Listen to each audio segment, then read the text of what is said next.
At this moment, Biao suddenly spoke up, "Your stick." Zhang Xiaofan was startled, then realized the fire stick was a foot long, perfect for the job. He glanced at the girl, intending to express gratitude, but seeing her disdainful expression, he swallowed his words and retorted, "I had already thought of that. No need for your input." Biao pursed her lips and said, "Then why were you searching the ground?" Zhang Xiaofan retorted angrily, "To find an exit. Do you expect me to be trapped here forever?" Suddenly, he remembered something and turned to Biao. "By the way, did you see my senior sister?" Seeing Zhang Xiaofan's anxious look, Biao hesitated for a moment, then shook her head. At that time, it was a matter of life and death for everyone who would pay attention to others. Zhang Xiaofan fell silent, worried about Lushan's condition. She was still recovering from poisoning and now faced this calamity. He sighed heavily and lowered his head. Bia's expression softened as she watched the young man secure his injured arm with the crude fire stick. She couldn't help asking, "Are you close with your senior sister?" Zhang Xiaofan was taken aback, shaking his head. "No, but she is still ...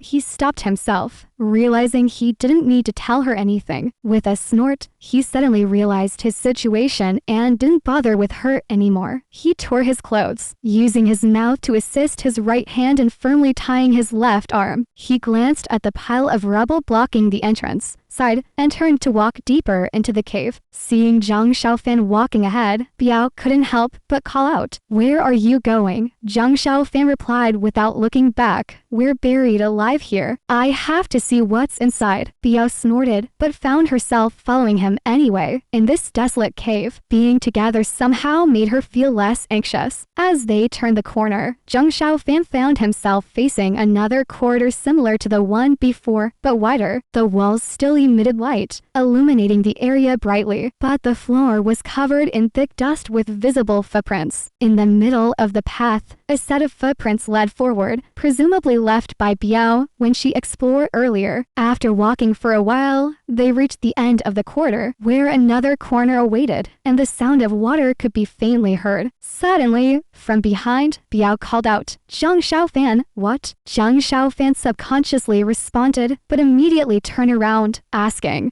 "How do you know my name?" Biao chuckled, "You told me in Hanyang City." Zhang Xiaofan suddenly remembered, feeling embarrassed, and turned his head to walk forward, saying, "Why is there the sound of water ahead?" Biao replied impatiently, "That's at the end of this passage, where a small waterfall hangs down from the cave roof. Apart from that, there's no other way out." Sigh, "I never thought I would die in this place." Ignoring her, Zhang Xiaofan continued walking forward. After a while, the sound of water gradually grew louder, roaring. Soon enough, they reached the end of the passage, where a curtain of water fell from the cave roof into a small pool at the end of the tunnel. Despite the dire circumstances, it could have been considered a scenic sight if not for their predicament. No one, however, was in the mood to appreciate the scenery. Zhang Xiaofan approached the waterfall and carefully examined it, feeling his heart sink. Behind the waterfall was nothing but solid rock. Similar to the walls of the passage, the small pool was clear, with no visible outlet. The water likely seeped into the ground. Above them, water droplets dripped from the cave ceiling, but there seemed to be no way out. Turning back, Zhang Xiaofan met Bia's gaze, and both fell silent. In the cave, an eerie silence enveloped them. Zhang Xiaofan felt overwhelmed, his heart in turmoil as he worried about being trapped and the missing Lu Zwecki. His left hand throbbed with pain, adding to his discomfort. Seeing his distress, Biao couldn't help but feel a twinge of compassion. She spoke softly, "Why don't you sit down and rest for a while? We can think of a way to get out slowly." In this dire situation, Zhang Xiaofan's hostility towards her seemed to diminish. In the outside world, they would have been enemies due to their opposing sects, but now, faced with imminent death, such grudges seemed insignificant. Zhang Xiaofan silently sat down, gazing around in a daze. Eventually, his gaze fell upon the wet spots on the ground beneath the dripping water. He thought to himself, "I never expected to face so many setbacks on my first journey down the mountain. If Master knew, he would probably scold me as a worthless disciple. If Senior Sister Linger knew, I wonder what she would ... Biao, observing him from the side, noticed his sudden change in demeanor and couldn't couldn't help asking, "What are you thinking?" Startled, Zhang Xiaofan's face turned red, but he was unwilling to tell the truth. He quickly changed the subject, saying, "There are strange things happening in this death abyss. Look at those red spots on the cave ceiling. When the water droplets flow over them, they look like blood. Double quotes. Biao suddenly leapt up, her eyes wide with alarm, and asked urgently, "What did you say?"